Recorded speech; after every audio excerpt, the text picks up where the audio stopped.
Racist bully attacked a black teacher in the lab, not knowing she had a deadly military past.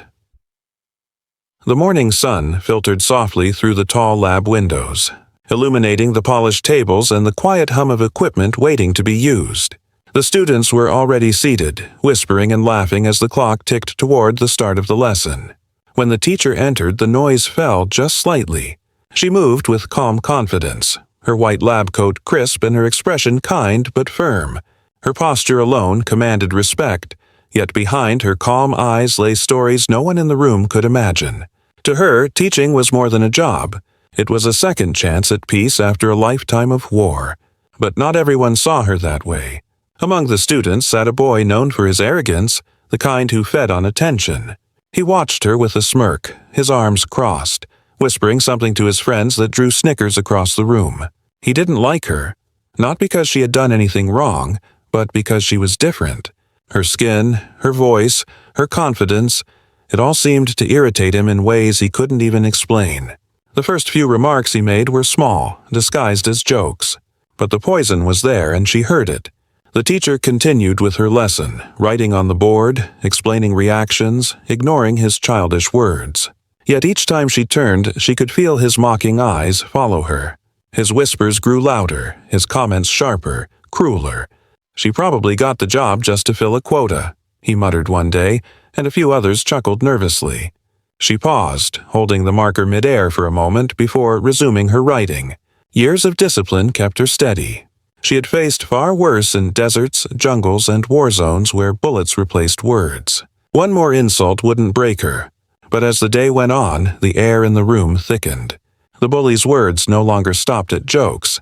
They turned into open disrespect. When she called on him to answer a question, he sneered, "Maybe you should teach something you actually know." Laughter erupted again, but it was uneasy this time. The teacher stood still, looking at him for a brief moment, not with anger, but with quiet power. She smiled faintly and said, "Knowledge doesn't care about color, but respect, you'll have to earn that." The room fell silent. For the first time, the bully didn't have a reply. Still, she could feel something darker growing behind his silence. She didn't know it yet. But this was only the beginning of a storm that would soon reveal who she truly was, and why this calm woman carried the discipline of a soldier beneath her gentle tone. That afternoon, the lab was filled with the sharp scent of chemicals and the quiet clinking of glassware. The students were busy with their experiments, but tension was thick in the air. The teacher moved from table to table, checking their progress, her calm voice guiding each pair. When she reached the back of the room, the same student who had mocked her before stood there with a smug grin. As she leaned to inspect his work, he carelessly tipped a beaker, spilling chemicals across her workspace. The liquid hissed on contact, seeping toward her notes and materials. She took a steady breath and said softly, "Step aside, please." But he didn't move. Instead, he laughed under his breath, his tone dripping with arrogance. "Relax, it's just a mistake," he said, but the look in his eyes betrayed intent. When she tried to clean up the spill, he blocked her way again, leaning in close. "You think you can order me around just because you're the teacher?" he muttered. The words were sharp, layered with the same racist venom he'd been spewing all week. The room grew quieter as other students looked up from their tables, sensing something was about to happen. She straightened her back, her patience thinning but her voice steady. "This is a lab, not a playground. Move." The boy chuckled and took a step closer, his tone turning cruel. "Or what? You'll call security? You don't belong here anyway." She didn't answer this time. Years of military discipline had taught her the power of silence. But then he did something no one expected. He shoved her shoulder, hard enough to make her take a step back. Gasps filled the room. The sound of glass shattering on the floor was the only thing that followed. For a brief moment she didn't move. Then slowly she raised her head. Her expression changed completely. The warmth in her eyes faded, replaced by something cold, steady, and calculating. It was the look of someone who had seen chaos before and knew exactly how to control it. "I'm going to give you one chance," she said, her voice quiet but cutting through the silence. "Step back." The boy smirked, mistaking her calm for weakness. "What are you going to do, teach me a lesson?" he mocked, reaching for her arm again. But in an instant, everything changed. With a movement too fast for anyone to fully see, she caught his wrist, twisted it just enough to make him lose balance, and redirected his force downward. He stumbled and hit the floor hard, the breath leaving his body in a single shocked gasp. The room went completely still. She didn't raise her voice, didn't move toward him. She just stood there, composed and unshaken, looking down at him. "Lesson over," she said quietly and walked away, leaving the entire class frozen in stunned silence. The sound of his body hitting the floor echoed across the lab, leaving everyone frozen where they stood. The boy's arrogance vanished instantly, replaced by confusion and shock as he looked up at the teacher towering over him. She hadn't shouted, hadn't even looked angry. Her expression was still calm, almost detached. Her movements had been so swift and precise that no one fully understood what had just happened. For a moment, the only sound in the room was the faint hum of the overhead lights. She took a quiet breath, straightened her coat, and said in a voice low but firm, "You're lucky I still remember where I am." The boy tried to get up, his face red with embarrassment, but she didn't move. Her calm gaze held him there, frozen, as if something deep inside her warned him not to push his luck.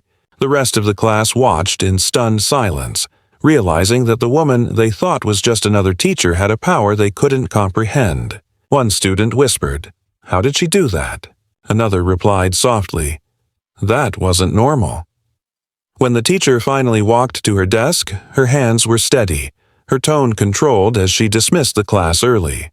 "Clean your stations before you go," she said as if nothing had happened.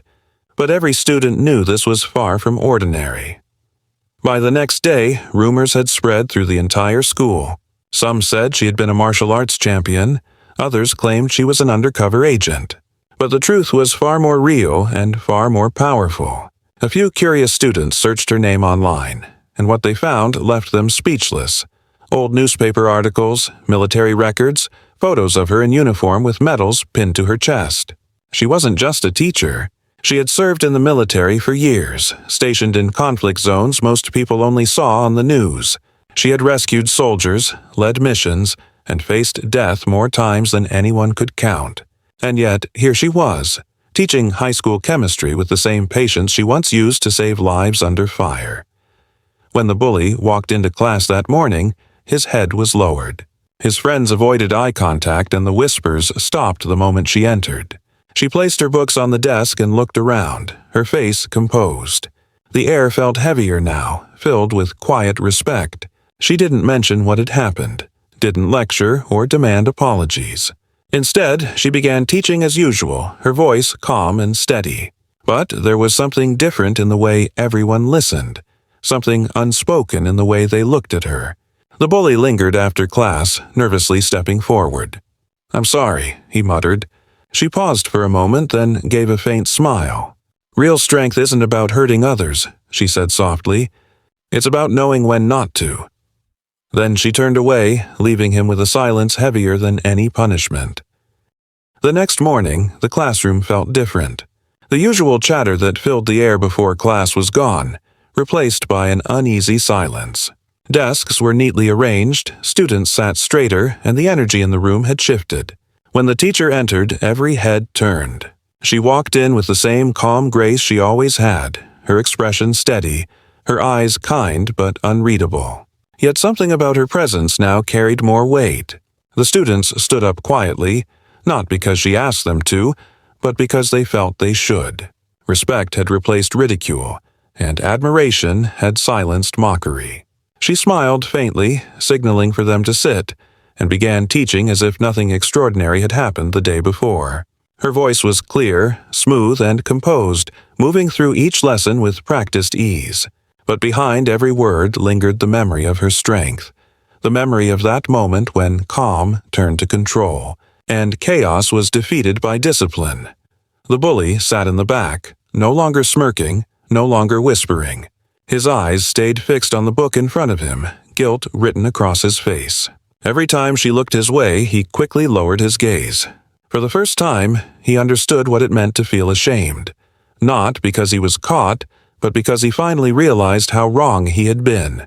The lesson she had taught him wasn't through anger or humiliation, but through restraint and courage. The entire class had witnessed true power, not in violence, but in control. They had seen a woman stand tall in the face of hate and still choose peace. When the bell rang, most of the students left quietly, whispering to each other about how incredible she was. The bully, however, didn't move. He sat frozen at his desk, his hands clenched together until finally, he stood and approached her. His voice trembled slightly as he spoke. "I wanted to say, I'm sorry," he said, unable to meet her eyes at first. She looked up from the papers she was sorting, studying him for a long moment. Her gaze wasn't harsh, just deeply knowing. She had seen hundreds like him before, lost, angry, trying to feel powerful in the wrong ways. After a quiet pause, she said gently, "It takes courage to admit when you're wrong. Don't waste that courage." He nodded, the words striking him harder than any punishment could. Before leaving, he stopped at the door and turned back. "How did you learn to stay that calm?" he asked softly. She smiled, just barely, her eyes distant as if remembering another life. "Experience," she said, "and a promise to never become what the world once made me." He nodded again, finally understanding the depth behind her silence. From that day forward, the bully became one of her most respectful students, and the class never forgot that true strength isn't about domination, it's about dignity.